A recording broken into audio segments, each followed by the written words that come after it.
Olá, como vão vocês? Estamos aqui novamente para dar continuidade às nossas aulas de Língua Brasileira de Sinais, ou Língua de Sinais Brasileiras. Nós não podemos esquecer que o termo pode ser tanto um quanto o outro. Nos documentos legais, vocês sempre encontrarão Língua Brasileira de Sinais. No entanto, existem aí muitos linguistas ainda discutindo os termos, mas isso não nos impede de compreender que se chama Libras. Durante essas aulas, nós conversamos sobre muitas coisas. Entre elas, há pouco tempo, com o professor Ronaldo, os pronomes pessoais, pronomes possessivos, indefinidos, interrogativos. E agora estaremos relembrando um pouco de flexão, mas flexão para grau. Bem difícil pensar nessas coisas, porque são termos ligados à linguística. E por vezes para nós fica muito complicado pensar isso. Mas vai ser bem fácil, porque nós iremos facilitar para vocês compreenderem. Isso porque a língua de sinais, ela possui gramática própria. Vocês lembram, porque já falamos nisso, que a gramática da Libras ela é tão complexa quanto a gramática da língua portuguesa, se não pior. Então é necessário que você invista tempo em estudar sobre a língua de sinais. Mas o que de fato é a flexão para grau? É a modificação de algum ou de alguns dos parâmetros da Libras que nos faça ser capazes de apresentar essas distinções para tamanhos, para intensidades. Nós veremos primeiramente flexão nominal em grau. Nessas constam alterações das expressões faciais. E aí vou mostrar para vocês alguns exemplos. O sinal de bonito é um exemplo disso. Quando eu vou fazer o sinal de bonito, a minha mão vai à frente do rosto e eu faço, tem que ter expressão nisso. Então eu vou pedir para que vocês estejam centrados na fisionomia do professor Ronaldo, porque ele estará mostrando para vocês aí, para que a gente não conflite, porque cada interpretação é a interpretação de uma pessoa. Então às vezes a gente acaba por conflitar no modo como sinaliza. Observem o professor Ronaldo fazendo a expressão de bonito. Para que nós possamos compreender a intensidade, o grau nessa flexão, como seria bonitinho? Bonitinho. Na língua portuguesa isso também acontece. Eu posso dizer assim, esse menino é muito bonito. E alguém diz, bonitinho, não é tão bonito assim. Na língua de sinais isso também acontece. Novamente, professor Ronaldo, bonito. É um verbo neutro. A sinalização também acontece de um modo neutro. Ela tem, sim, a expressão facial, até porque bonito exige uma certa expressão facial. E se nós estivéssemos utilizando de um jeito assim, depreciativo, a expressão também modificaria. Na língua de sinais também, bonito. Apesar que os surdos não costumam usar esse tipo de intensidade para tirar um sarrinho, não é comum na cultura surda. Mas bonitinho, já estou mostrando que não é tanto quanto você demonstra para mim que acha. É uma flexão.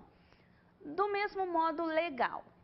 Observe a configuração de mãos para legal. Vocês podem ver na configuração em 4 ou então com a mão aberta. Os dois modos são possíveis e não alteram o significado. O professor Ronaldo explicou na aula passada que existem os conflitos causados por causa da configuração incorreta, os distraidores quirêmicos. Distraidores você já tem em mente o que signifique. Quirêmicos, porque querema vem de mão, né? Significa mão. Distraidores quirêmicos, porque dependendo do modo como eu localizo ou eu configuro a minha mão, posso causar conflitos. No entanto, o sinal de legal, ele possui alguns regionalismos. Você pode encontrar o legal aqui aberto, o legal com a configuração na quantidade 4, ao lado do rosto, um pouquinho mais acima. Mas existe também uma expressão facial muito legal. Professor Ronaldo, legal.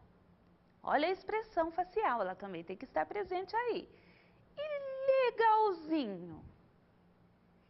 Viram que não é tão legal quanto deveria ser. Quando é legal demais, existe uma intensidade maior nessa expressão. Professor Ronaldo demonstra aí para vocês. Legal, neutro, legalzinho. Viram como a língua de sinais é interessante? E ainda existem pessoas que dizem que ela não representa ideias. Imagina então, o que tem a ver esse sinal com o legal para você? Qual é o sinal que nós costumamos usar para dizer que é legal no mundo ouvinte? Apontamos o polegar para cima e fazemos assim. Aí, legal. Então, quando alguém aparece e faz isso ou isso para a gente, logo não compreenderemos. Lembrem-se que existem os sinais icônicos e os sinais arbitrários. Esse é um dos arbitrários. Agora, o sinal que já foge um pouco desse abstrato que nós estamos representando, que é o sinal de casa. Qual é o sinal de casa? Casa, moradia, o lar. Professor Ronaldo. Observem a configuração que o professor Ronaldo demonstra, certo? E esse é um sinal até de uso comum, porque eu tenho certeza que se eu perguntar em qualquer lugar, um sinal para casa, vocês farão aí o telhadinho de vocês. Mas e aí? Quando eu quero dizer que é uma casinha, o que é que eu faço, professor Ronaldo? Vamos reduzir esse sinal, certo? Reduz também na expressão facial. Então, casa, ainda que conflite, porque nós vamos demonstrar com diferentes fisionomias, aí a expressão modifica um pouquinho. Casa, casinha. Do mesmo modo como nós falamos na língua portuguesa, é muito simples de se trabalhar. Conhecendo a raiz, o sinal raiz, você pode trabalhar com ele de diversos modos. O sinal de alto, uma pessoa alta. Esse é o sinal de alto, o professor Ronaldo fez aí para vocês.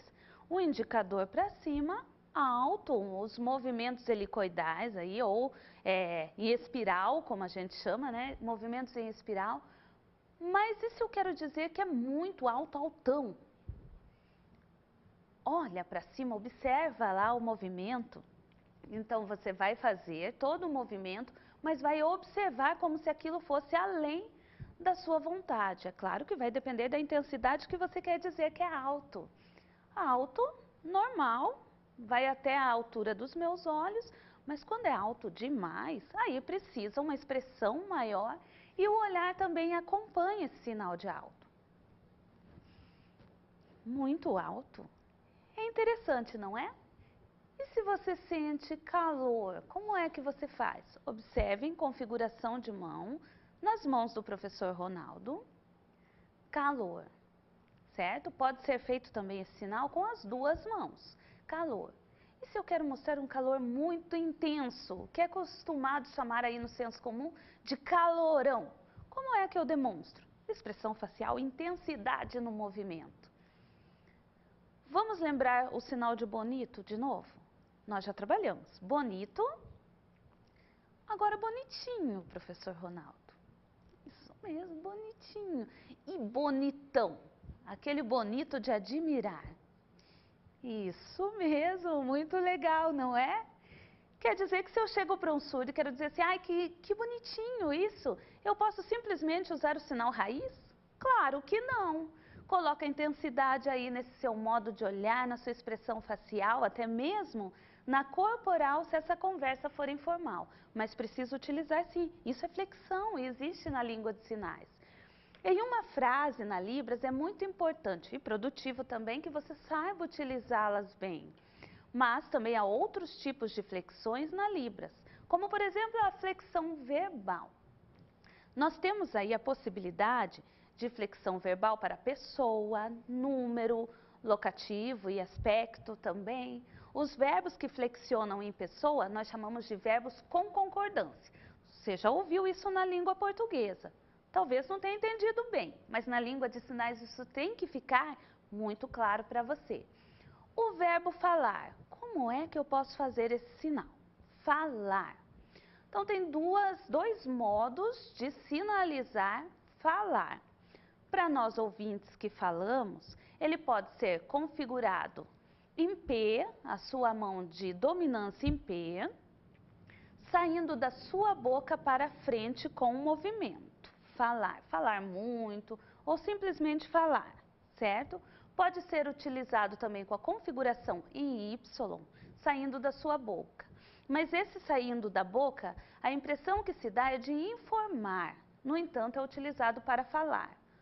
Ou oralizar, porque você pode encontrar esse sinal e dizer, ah, não foi me explicado que isso também poderia ser usado. Não é comum, mas o sinal em 5, na frente da boca, com movimento, também quer dizer a mesma coisa, o fato de estar falando. Se a pessoa que será receptora estiver à direita do emissor, ou nesse caso, aqui eu e o professor Ronaldo, estaremos mostrando para vocês com a sinalização em Y. Eu falo em direção a ele, certo? Eu falo. Mas, e se ele me fala? Isso, eu falo com ele e ele me fala. Olhem como nós usamos o inverso. Eu falo ou ele me fala. Se o receptor da fala está à minha esquerda, o ponto inicial do movimento permanece sendo na boca, mas a trajetória do movimento será para o lado dele, para a esquerda e assim sucessivamente. Para todas essas diversas localizações possíveis, onde estiverem os receptores, será o meu apontamento. E a concordância na Libras está na sentença. Eu falo para você, ou seja, a primeira pessoa do discurso sou eu. Então, eu falo para a segunda pessoa do discurso, que é ele ou você. Se a trajetória desse movimento é oposta, ela inicia-se no objeto, indo em direção ao sujeito. Esses verbos são chamados de verbos reversos, por isso que é o caso ele me falou, certo? Nesse caso, haverá inversão do ponto inicial, você já viu, que ao invés de ser na boca, será a localização referenciada para o objeto, ou do objeto para a minha pessoa. Veremos a concordância do verbo falar e para essa concordância é possível visualizar os componentes. A raiz do verbo, que é o morfema, que é esse. Direcional, que é o movimento de trajetória para onde vai a minha mão, orientação da mão. E vocês podem ver isso na página 82 aí do seu material, né? Ou na página 92, existem aí vários verbos de como acontece. O verbo falar, eu falei para ele me falou. Podem estar estudando esses verbos aí. Também existem esses verbos com concordância, nós podemos observar as diversas possibilidades de indicação do verbo. Podemos ver de que modos ele pode ser utilizado, certo? Os verbos com concordância têm as possibilidades de serem no singular, no dual, no trial, no múltiplo, que é o exemplo. Perguntar para duas pessoas. Eu posso perguntar para duas, posso perguntar para 3 pessoas. Existem outros tipos de verbos. A flexão em número, que é feita para 1, 2, 3 ou mais referentes. Para 3 ou mais pessoas, várias pessoas até. O verbo entregar para 1 ou para 2, para várias pessoas. Pode ser usado no singular e no plural. É que se faz uma repetição da forma no singular, mas no caso, na marcação de anos, por exemplo. Você aprendeu o sinal de ano, certo? Esse é o sinal de ano. Para vários anos, ano mais ano mais ano. Então, eu acabo fazendo vários anos. Árvore. Sinal de árvore. E muitas árvores. Vou repetir esse sinal. E nós podemos aprender inúmeras flexões. A flexão para locação. Temos incorporação do locativo na realização do sinal. E é possível observar, perceber esse trajeto percorrido do início até a chegada do sinal. Que são os verbos espaciais. Que é o caso do verbo ir, conforme a direção que eu vou. Certo? À frente do corpo do sinalizador está o verbo ir. Os verbos que recebem essa flexão são chamados de espaciais. O verbo ir, na página 99 você pode ver. Ir de carro, ir de avião, ir andando. São os diversos verbos que nós podemos estar aí presenciando. E assim, existe a flexão lexical e outras diversas flexões que você pode estar estudando na sua apostila. E está muito claro no seu manual como isso acontece, que são as situações em que o verbo se manifesta. E nós estamos desafiando você a estar estudando o seu manual. Olha lá, da página 92, 99 e se dedique à sua prática, certo? E até a próxima aula.